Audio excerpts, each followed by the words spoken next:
And thanks for this opportunity from the museum to be able to make this presentation. This is something that I've been wanting to do for a long time and working on for quite a while. So our topic today is 19th century footwear. It will cover mostly day wear, not evening wear, and as such, that applies. What applies for men is going to apply mostly equally for women as well. There'll be some special circumstances for women's shoes that we will get a chance to look at. This covers the 19th century in England and in America. Actually, oddly, to us who spend a lot of time working on British topics, the United States had a huge influence in the development of footwear during this period, and in some cases was equal or more important to what was going on actually in England. Also, there were some innovations taking place in France as well that are important to note. So let's just go ahead and get right with it then. Maybe, hang on.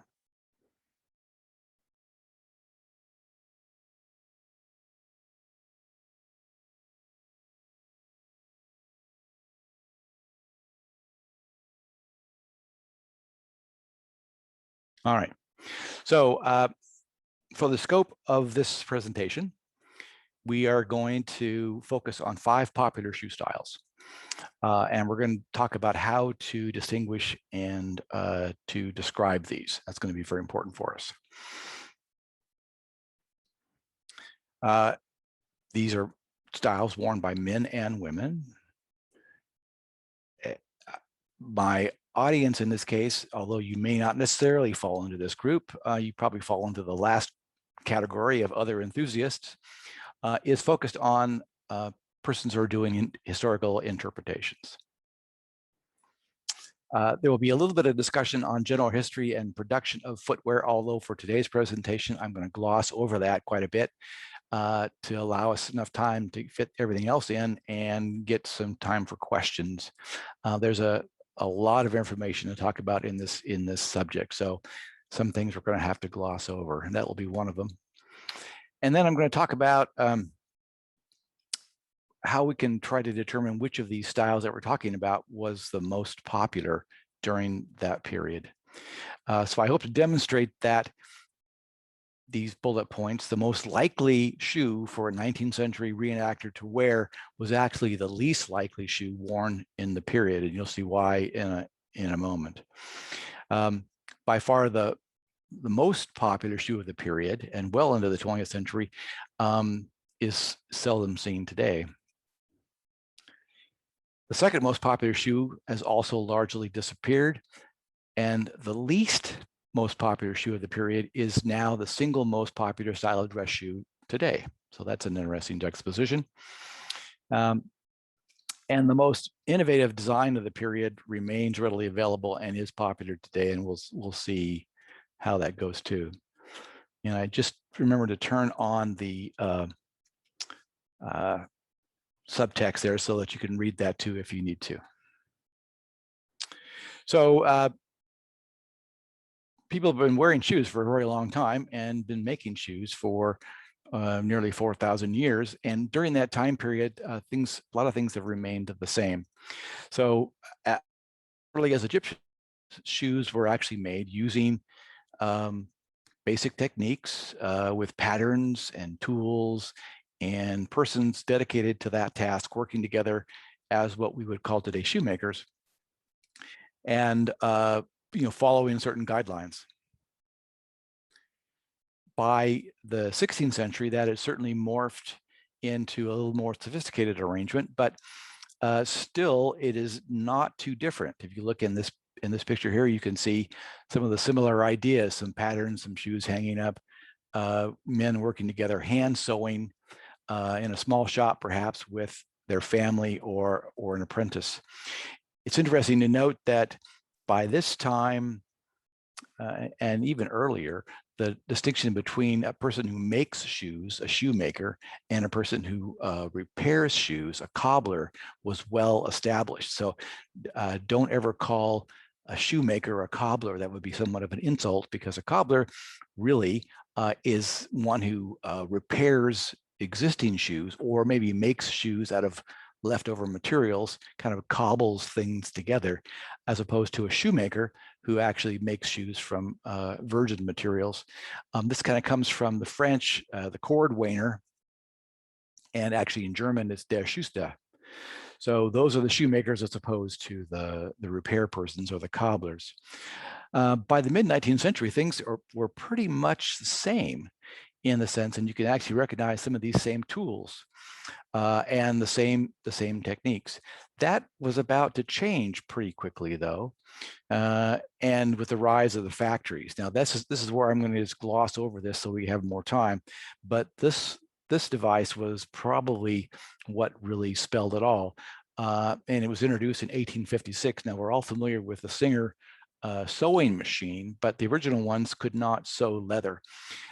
This one, the number 2 standard, was the first one that could actually sew leather. This sewed leather uppers. So whereas all of the handwork had been done by hand for the uppers, this machine was capable of doing that in a mechanized way.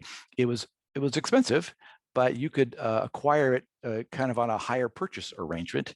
But this is kind of where moving to a factory really began. And it wasn't welcome initially, and you'll see that later. And then a couple other innovations came along which allowed them to sew actually the soles of the shoes, which was much more difficult to do. Now, let me just mention at this point that there is a very detailed document which accompanies this presentation, which you're all welcome to have a copy of. Eliana will make that information available to you when it's ready. And we go into a lot more detail about all of these things in that document. So any of the things that I gloss over here, you'll be able to read more about in that document. So in addition to the Blake sewer, then there was also the Goodyear welting machine. A lot of us have heard about Goodyear welts, and really it boils down to 2 different ways of attaching the soles to the uppers, which is quite a fascinating discussion, but a little bit beyond the scope of what we're doing here today. But those workshops gave way to factories. And this all really happens by about the middle of the century, 1855. The Civil War in the United States from 1861 to 65 really pushed that. And the first factory that was all-purpose was 1859 in England. And these guys that have been used to working out of their homes or their small workshops, all of a sudden were now laboring under these commodious and well-ventilated apartments. Not, but that's factory life for you. But let's talk about the shoes, which is really what this presentation is all about. So the first thing we need to talk about, is it a shoe or is it a boot? Or is it something else in between? Now, about the turn of the century, 1805 or so, there was a popular model which was called actually a high-low. It was too high to be a shoe and too low to be a boot, hence the name. And of course, if you look at the picture here on the left, the Oxford shoe is kind of what we think about as a standard shoe these days, but below the ankle. And on the right, the dress Wellington boot is very typical of the time of a high boot or a tall boot. Now, both of those, regular shoes and boots were available and popular prior to the 19th century and even early into the 19th century. The dress boot kind of was phased out a bit. The low top shoe remained popular in some circles, but really what came on strong was the middle of the road there, the ankle boot. So in this presentation, when I say shoe or boot, I'm going to be referring to the ankle boot. I'm not going to really talk too much about dress boots at this point.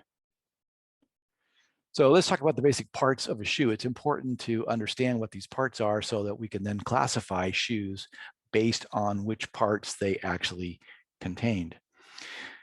So a basic shoe, a simple shoe here, has both an upper and a bottom.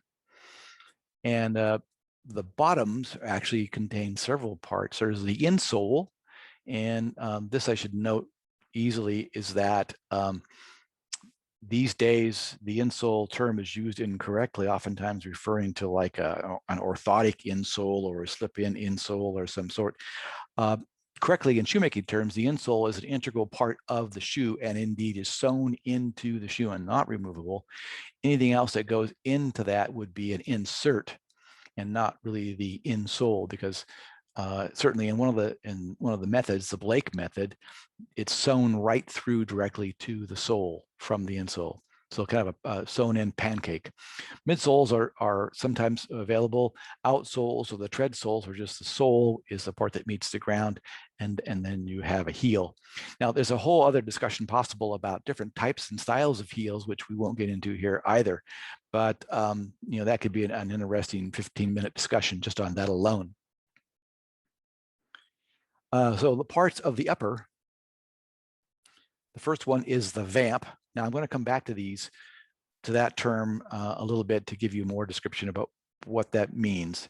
But for now, just accept that as the forepart of the shoe, which covers the toe, and in this case up over the instep. The quarter or back part is the upper part of that, and the assembled uppers will look like this together. So let me just talk about the quarters while I'm here.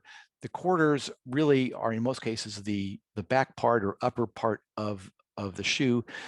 They have traditionally been called quarters in shoemaking terms, in the fact that there originally was a seam up the back side. So this would be two different pieces with a seam in it, and meaning that then for a pair of shoes, there would be 4 of these pieces.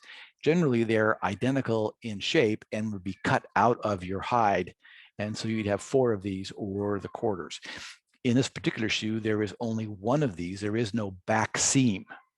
So you couldn't really call it quarters, although that would still apply. Oftentimes, it's just called the back part. So when the uppers meet the bottom, the assembled uppers, the sole, and there you've got a shoe minus its heel. And here's how it all look together. Now, in this particular shoe, notice that the tongue is coming right up here, extending up from the vamp, and that these parts, the back part of the quarters, the facings of those with the eyelets are quite loose and apart from each other. That's going to be a stylistic thing to note later. So let's talk about the vamp. That's kind of a funny name. It has nothing to do with vampires, nothing to do with a female seductress. It has to do, as we see here, it comes from an Anglo-French term, and avant-pied, from the forefoot, the front of the foot. So in that case, it makes a lot of sense to know that the vamp then is just a kind of an abbreviation of, or a shortening of, that term, which applies to the forefoot. So realistically, if you have the vamp and the back part, then you say, oh, good, well, I got the front part and the back part. There's no great mystery. Now, I have to throw another term in here, the goulash, and that is goulash as in the old British spelling of galoshes. But what does that mean? And I'll explain that again in another slide. But in this case, a goulash pieced vamp means that here is the vamp, which we discussed, covers the toe and it goes along the side. Along the side here is what is referred to as the goulash, which you'll see how that works in a moment. So a goulash piece vamp minus the toe cap might look like this. So here's an interesting construction detail, which we'll just touch on just briefly. In modern shoes, where if there is a toe cap, a piece that covers over the toe, usually it is constructed of a separate piece of leather that is pieced into the rest of the vamp. In the 19th century, from what I can see, it seems as though the toe cap is in fact a cap overlying an existing toe on the vamp made of a thinner leather. The jury is still out on that, but I've represented it in both possibilities. So, and then here is the vamp with the tongue as we saw previously. So all three of these could be considered to be a vamp depending upon your style of shoe. So let's talk about Goulash. Goulash actually earlier referred to a wooden clog. And of course, if you've ever worn a pair of wooden clogs, they're kind of thick and they're molded to the foot, and they are high enough to kind of keep you up out of the muck, similar to the function of a patten, which is like a wooden shoe that does the same kind of function. But for a shoemaker, the Goulash came to mean that lower part of the shoe, which kind of performs the same function as the clog would do. So a whole Goulash means the whole thing. So this is now the Goulash. Think of this as if it was almost a pair of rubber galoshes, because that's kind of what it was like. And there were some examples of rubber galoshes made that were very similar to this, or varnished or shellacked leather that performed the same kind of function. Enameled leather, they called it. So that is cut from one piece of leather. But you could also have the Goulash pieced vamp, as we saw earlier. So this is just the vamp here, doesn't continue along. And then the Goulash quarter, which are those back parts. In this case, it's correct to call them a quarter because they are in two pieces. So there's a back seam. So two pieces per shoe. So there's four pieces for a pair. Once again, when you cut them out of the hide, they're all identical in shape. And then when you assemble them together, you get that, which looks not unlike the whole Goulash, except now, of course, you have the seam that is in here. All right. Now, you'll see some examples of shoes that have the pieced vamp like this, or the whole Goulash, and it kind of depends upon the models. So if I have a multi-part shoe, then let's put it together. So we know about the vamp now. So this is the vamp without the toe cap, say. Then the toe cap is assembled on. So now you've got the equivalent of the full vamp then. And then a tongue. So the tongue is attached this way. Now, in some cases, and you'll see this in a moment, we saw previously how the tongue was actually part of the vamp. In this situation, the tongue is actually sewn to the vamp and actually sewn underneath it for reasons that will become apparent soon.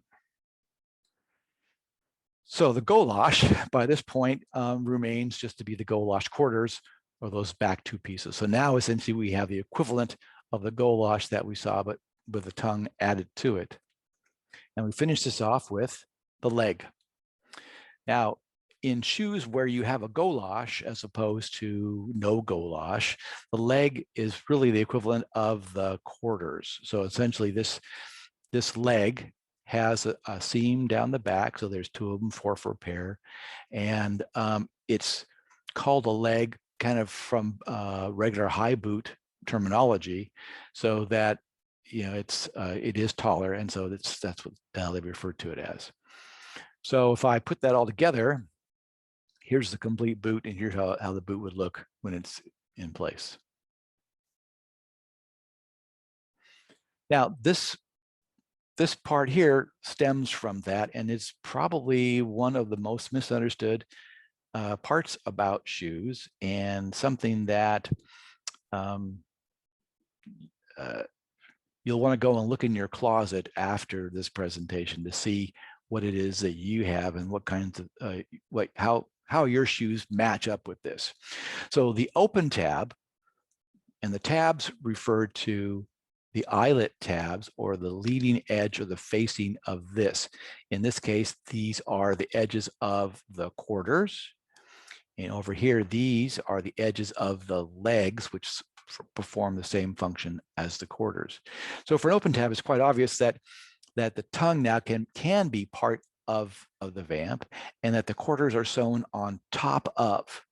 As we saw on the previous view, that the stitching that actually sews these on is over here to the side, so that these tabs can open up quite a bit.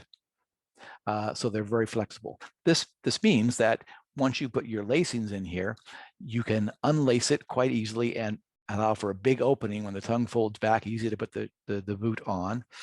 And it also makes it easier for somebody with a high instep or a wide foot, a big foot. It's more comfortable because when it's laced, it doesn't need to go all the way up.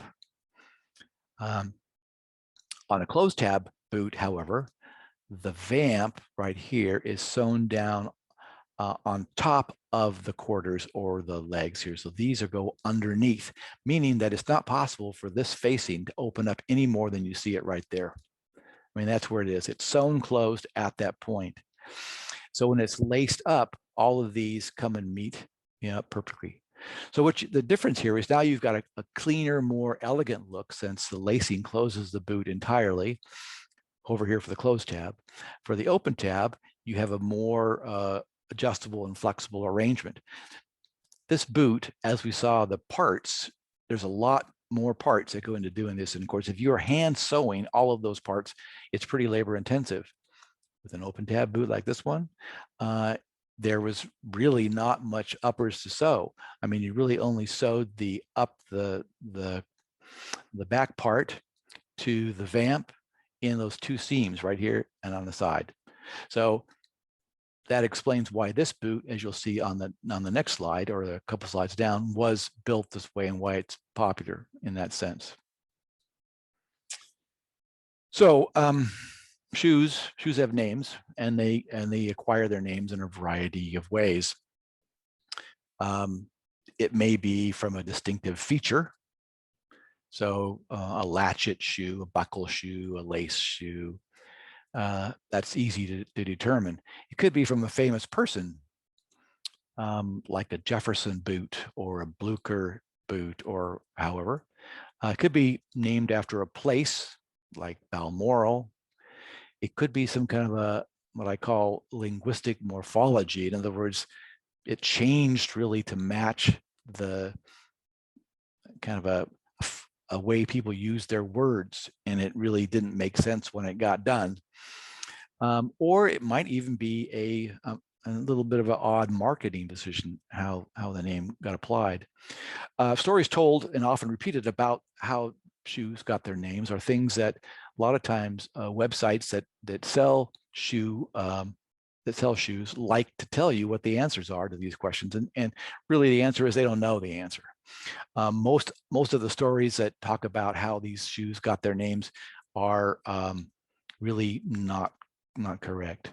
So I'm not going to bother trying to tell you what those stories are here in this presentation, but go and pick up my my document, and it will give you a long list of all those interesting tales about how people think these shoes received their names. The shoes that we're going to talk about today then really are these. I'm going to give you a brief discussion of the immediate predecessors. In other words, what came just before these. And then we'll talk about the Bleuker boot, the elastic boot, the Balmoral boot, the button boot, and the Darby boot. And that is Darby, not Derby. Another popular shoe at the time, the Oxford or the Oxonian, as it was sometimes called, is a little bit, it's important, but it's a bit gray in its lineage. And I chose to leave it out of this review. So I may come back to that at some later time. So let's look at the immediate predecessors.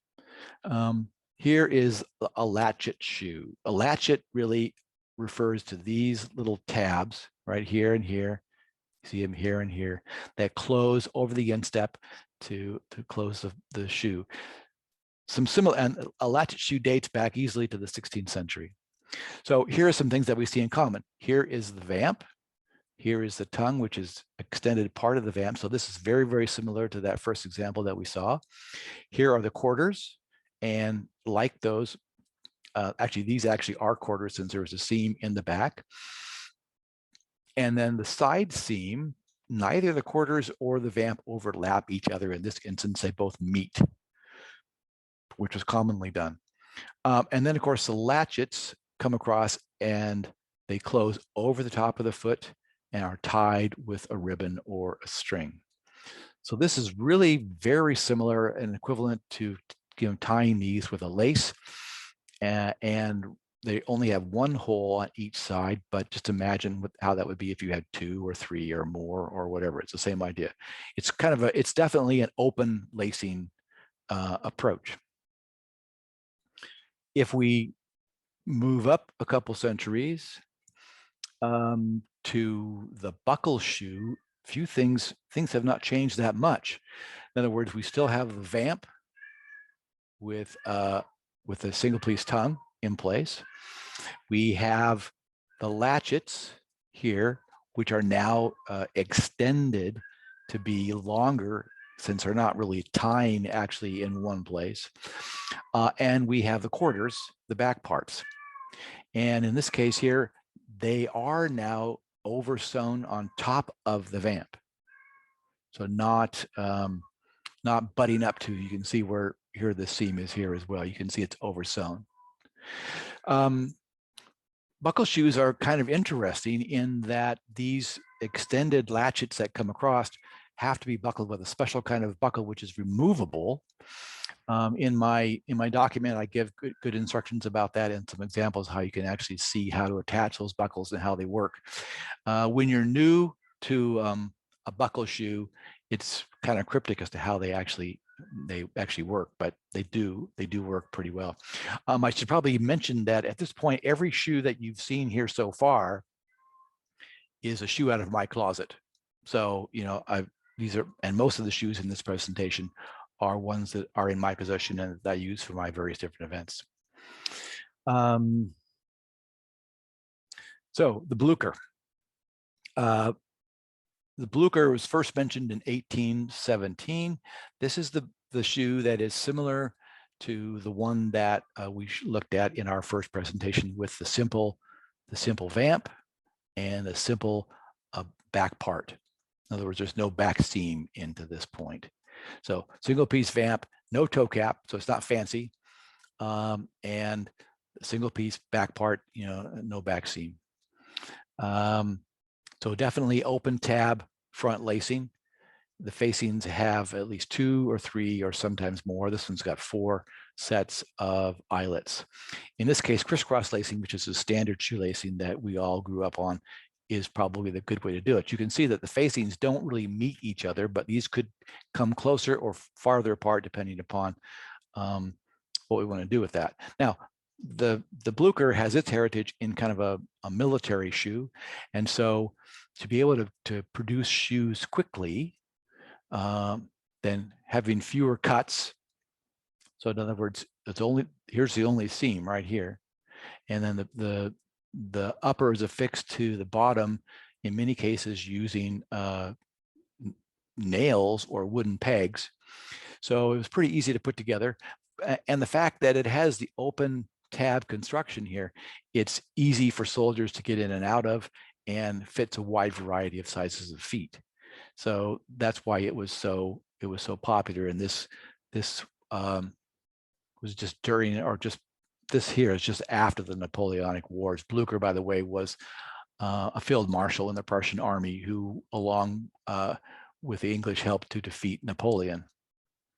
So that's where the name was assigned to this boot, probably in his honor, although some of the stories say that he himself designed it, which is probably not likely. Here's a couple Bleuker boots that are extant examples. This is actually a pair from the Northampton Museum in Northampton in the United Kingdom. We actually paid a visit to this museum while they were closed, and of course they're still closed now. 2 years later, they were doing a complete remodel. But we were fortunate enough to get a private meeting with the shoe curator, and she gave us about 2.5 hours of her time, and was extremely useful and probably the inspiration for this presentation. So here you can see that in this case there's 2, and in some cases kind of a tiny little third of the eyelet, but clearly the vamp and the tongue are one piece.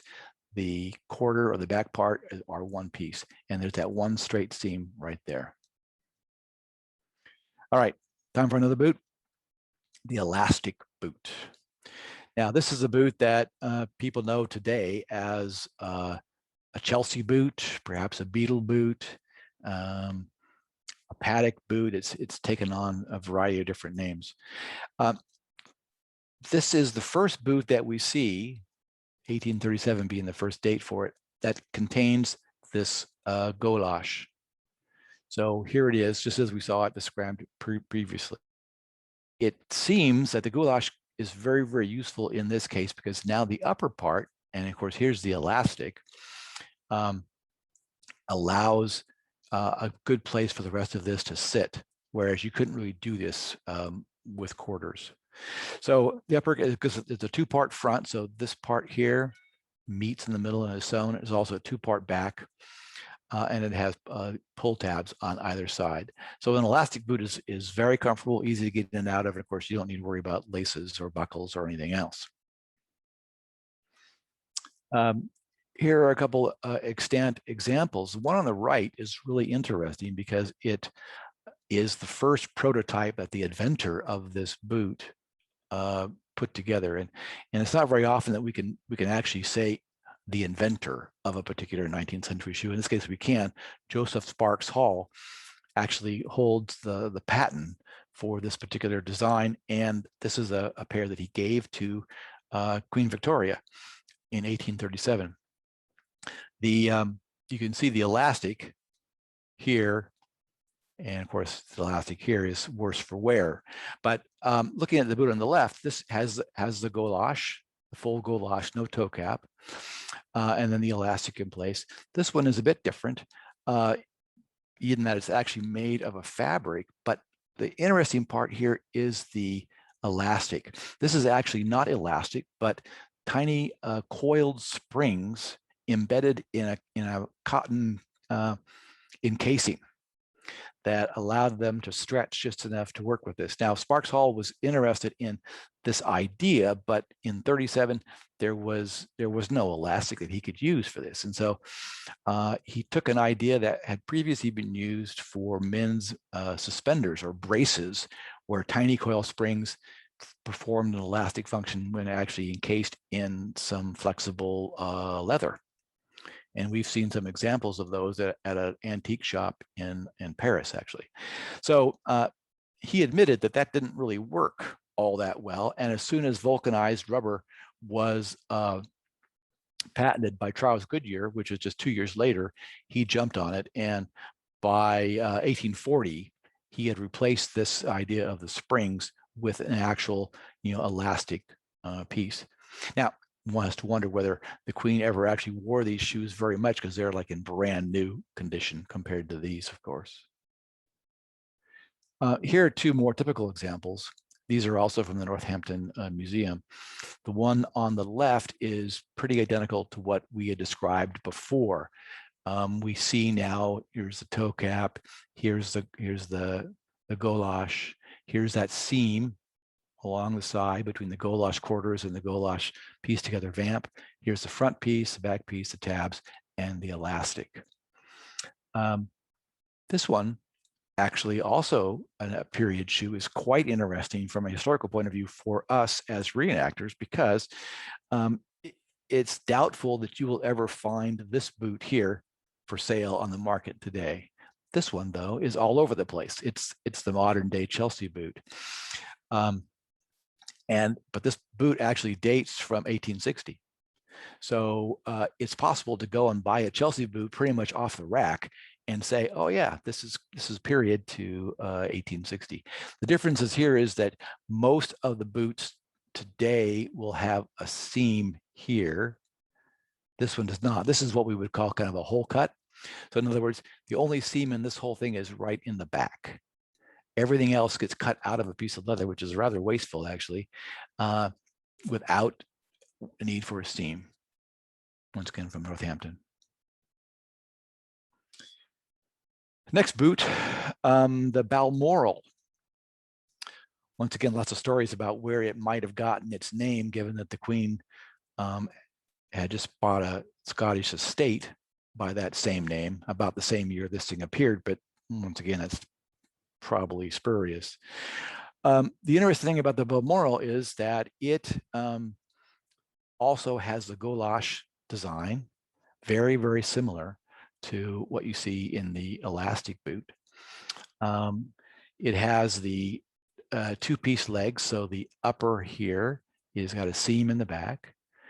This is the one that we saw the illustration for in example 2, so that's why it looks familiar.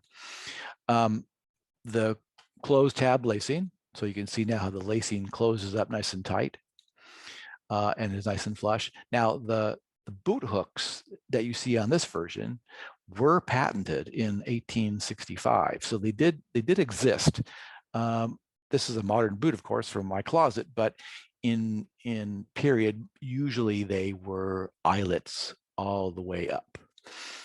But you do see some early examples that do have button hooks, and that would be okay.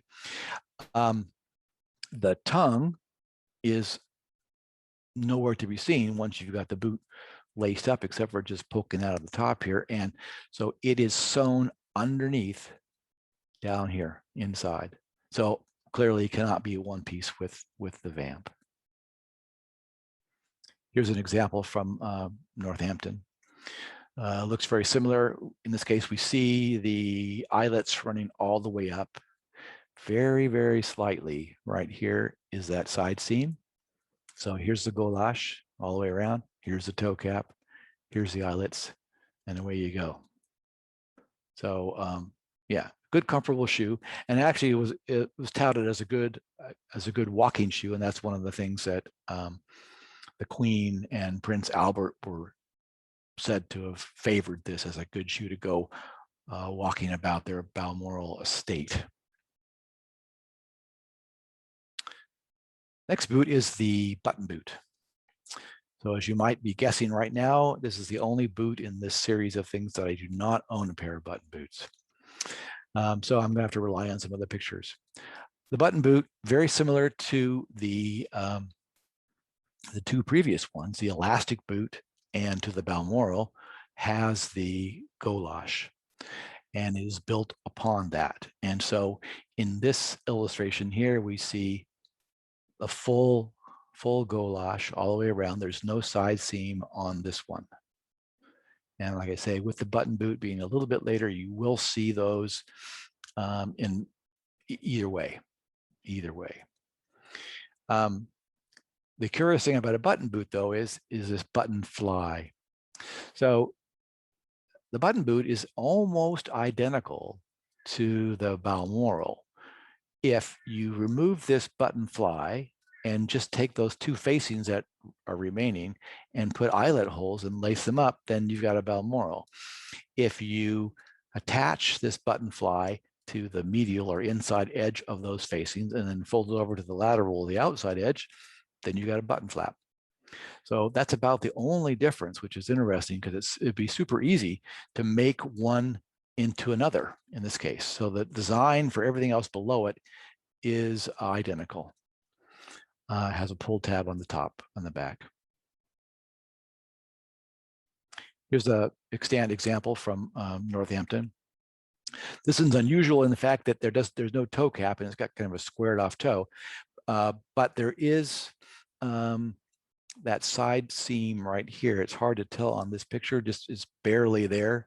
On some of the other pictures, we've got it in place and it is there. So this is really the pieced Goulash rather than a full Goulash. All right. Now, it's interesting. Sometimes things don't always work out the way you think that they're going to do. And so when we were at the Northampton Museum looking at some of their examples, we ran across a few oddities. Is this a button boot or is this an elastic boot? Well, the answer is it's actually an elastic boot pretending to be a button boot. These buttons here are sewn on, decorative, and are not functional. There is no button fly, as we saw before. There's just the buttons, and here's the elastic. Other than that, here's the Goulash design, here's the toe cap, everything else is the same. But we've got this pretending to be a button boot. Now, I don't know if anybody of you have ever worn a button boot, but they are a bit annoying, especially the more buttons you have, because putting the buttons on requires a use of a tool called a button hook. And once you get skilled at that, it isn't so bad to do, but you have to bend over and use this for each of the individual ones. So I'm certain that in this case, the wearer kind of liked the look of the buttons, but found the ease of the elastic to be much preferred. Not surprising. Here's another one that is even a little bit more elaborate in the sense that this is a woman's boot, first dedicated women's boot that we've seen. But you can see that stylistically, it's almost identical, other than it's made out of a finer material. So definitely it's an elastic boot. We can see the big elastic side on it, but clearly looking like a button boot. Now, on closer examination, and we saw this when we saw it in person, those buttonholes are real. They're cut through, and the buttons are placed as if they were meant to be functional. And I'm certain that you could unbutton them or button them back up, and it would work that way. Although, because of the fact that those eyelets seem as though they've never ever been used, it's not very likely that the wearer did that. And why would you if you had the elastic sides? You would just rely on that as well, but still have the benefit of the nice button look. Patrick, we have about 15 minutes. You asked me to give you a reminder. Very good, thank you. Yep. So let's take a look at some button boot designs specifically for women. So this is an interesting way to go. On the right here, we can see that the full Goulash design is in place on these two, and that the button flies have a characteristic scallop on them. So you won't really find a scallop on a men's button boot, but on women's, you typically will. These are a little bit taller, just fashionable, and have taller heels. Also, these two have a vamp and a quarters, but not really the leg in the same way the other ones did. This is more similar to an Oxford or a traditional Oxford design. And you can see that here as well.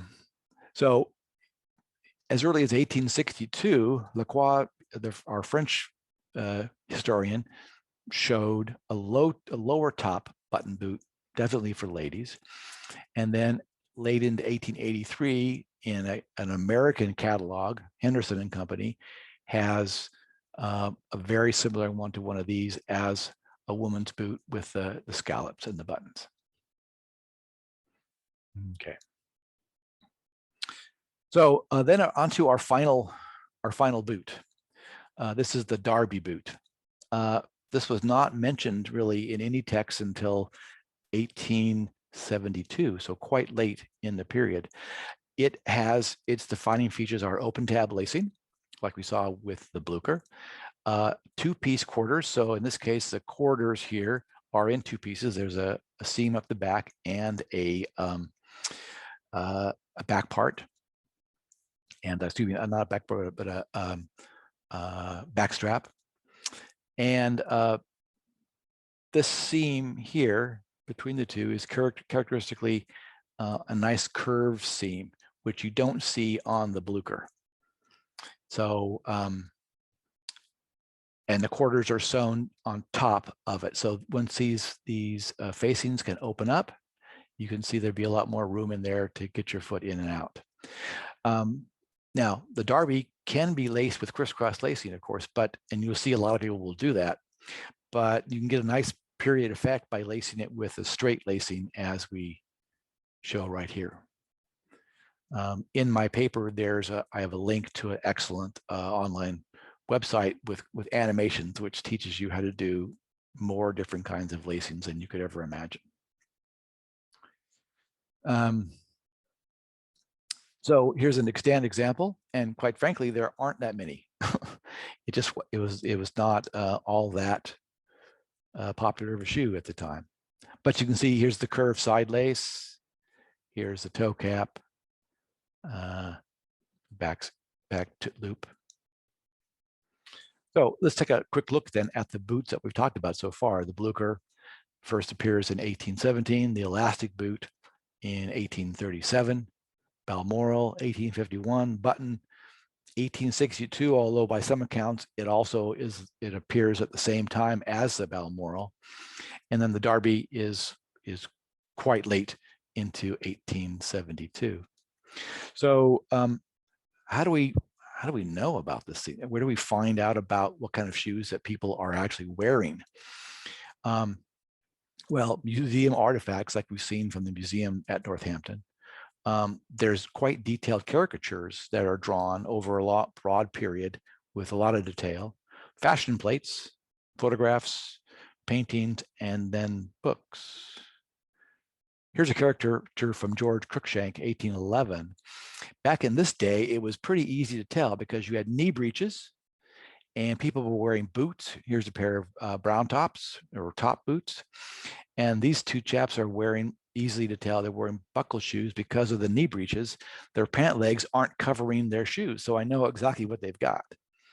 This fellow here does not have a buckle, probably some kind of a lace. It's hard for us to know. But when you move by the same artist into 1838, so 20 years later, he's still drawing. This is for Oliver Twist. And this is Mr. Brownlow here. Once you've got trousers, it's more difficult to know what kind of a boot, Mr. Brownlow is wearing there. We know they're black. The Artful Dodger and Oscar and Oliver rather are wearing maybe some kind of a Bleuker lace-up shoe. There was also some French cheap imports that were very popular at the time, which were a front lace-up shoe. So maybe. Or you can look at fashion plates, and you can say, well, the clothing detail is quite good because that's what the fashion plates are going for, but the shoes are, well, not much. So for example, if we look at this fellow's shoes here and zoom in, we see that they're black and pointy, and that's about all we know about them. The same thing is true of women. If we look at hers, we see, well, they're pointy. In this case, they could be, and we have seen some examples of some elastic boots that kind of look in that same sense. But once again, there's not much information to go on. Photography was quite the big deal at the time, and this one is from a photographer who actually lives in Northampton, 1861. He did a series of carte physiques. And so this young lad here's got a pair of black shoes. We know that they're ankle boots, but beyond that, even when you zoom in, it's hard to tell much more about that. And then paintings. Sometimes you can get a really good painting like this particular one from Ford Madox Brown. And in this one, if we look closely, we can see that this woman here has got a pair of black shoes, but you can tell they're not front lace boots, so they're not a Balmoral. Maybe it's an elastic boot or a side lace boot, hard to tell. This gentleman or this worker has an interesting boot which has a straight lace pattern and closed lacing pattern, but it looks like they could be a Bleuker. So I'll talk about that in a moment. And then these gentlemen over here, once again, small, black, pointy. That's about all you can know. From the workman's boot, though, there just happens to be a shoe in the collection at Northampton that is similar to that, meaning that the vamp is sewn underneath the quarters and sewn down. So this one here is exactly the same way. It's sewn down, and it's a closed lacing, even though normally these facing tabs would be open and not sewn down. As you can see right there is the sewing. So it kind of has some characteristics of the Bleuker, the Balmoral, and the Darby. It's about 1840 to 55. And so variations did exist, I guess. So style popularity by year. And this is done from a series of books that I've done, 29 books that we reviewed. And here's what we found. And you can look at this and see how that fits. So if we look at before 1900, the Darby is not even mentioned. Before 1863, realistically, the Bleuker and the elastic are the ones that are mentioned the most, and then the button, and then the Balmoral. So from that kind of information and combining that along with the photographic evidence and the caricatures and other things, we can begin to draw some inferences. And so here's kind of my assessment. The most common styles in the Victorian period, based on all the other factors we put in, the button boot was number one. We see more examples of that. The elastic boot is second. The Balmoral is third. The Bleuker is still popular, but is less so than the others. The Darby boot, I put it on just to be polite, but basically it doesn't even register. But when you look at the shoes that are worn by reenactors today at an event, it will almost always be the most popular shoe is going to be the Darby, or an open tab shoe, even though it didn't really even exist through most of the Victorian period. The Bleuker boot is probably second in use, or it's some other type of a shoe that is an open tab. You might see some elastic boots. People are getting more hip to those, but the Balmoral and the button boot are seldom known, really. You don't see them, even though they are available. So what are my recommendations? And this is my final slide. To a reenactor, and there's a couple things that are come to play here. What's available, what you can afford, what fits your foot best. But the elastic boot, I think, is still probably the best choice as a good period look. So you could get a Chelsea boot, probably in a nice black or dark brown color. They're widely available at a variety of prices, and once you read my document, you realize that there's a very good story that goes along with them, so you can talk about your new elastic boots and their inventor and the Great Exhibition and the Queen and all kinds of good things. The Darby boot, because it is still so popular and available, I would say if you got a good looking one, you could safely continue to wear that. But I would suggest doing straight lacing rather than the crisscross lacing. It gives it a more unique look and cleans it up quite a bit. For a working class person or retired military, the Bleuker boot is still a good choice. There are some good quality reproduction Bleuker boots available on the market, and so you could do something like that. It's not a dress boot, so if you're a gentleman, or certainly if you're a woman, you're not going to be wearing a Bleuker. Now, an Oxford shoe, as long as we are clear what an Oxford shoe means, and this is that it's closed tab lacing and not open tab lacing, like the illustrations we saw, would still be acceptable. And in fact, at the Dickens Fair where I work, the costume director will allow Oxford shoes, although she would prefer you wear a boot of some sort, but the shoes are allowable. But I would certainly make sure that you did make sure it's not a Darby shoe. That would not be. And these are available at thrift shops. So if you're going to buy a used shoe, that's probably the one that you'll find most likely. You're never going to find the other ones available at a thrift shop, very likely. Button boots, those are great. If you are going to have a shoe made custom, or if you can search around and find a good quality button boot, and there are some out there, then that would be nice to have. But certainly it's going to be on the more expensive end of things. The Balmoral is probably my favorite, and there is at least one men's model available that does a really good boot for not too expensive, and for a very, very good look. So that's about it. There are a lot of other aspects that to be covered here, and thank you for listening to this much of it.